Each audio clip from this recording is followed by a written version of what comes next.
ये वक्त गुजर क्यों नहीं रहा? घड़ी तो चल रही है,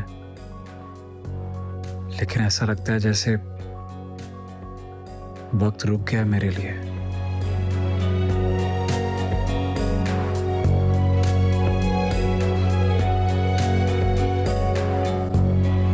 आन रिश्तों की पहचान. Do not forget to subscribe Aan TV's YouTube channel for more entertainment.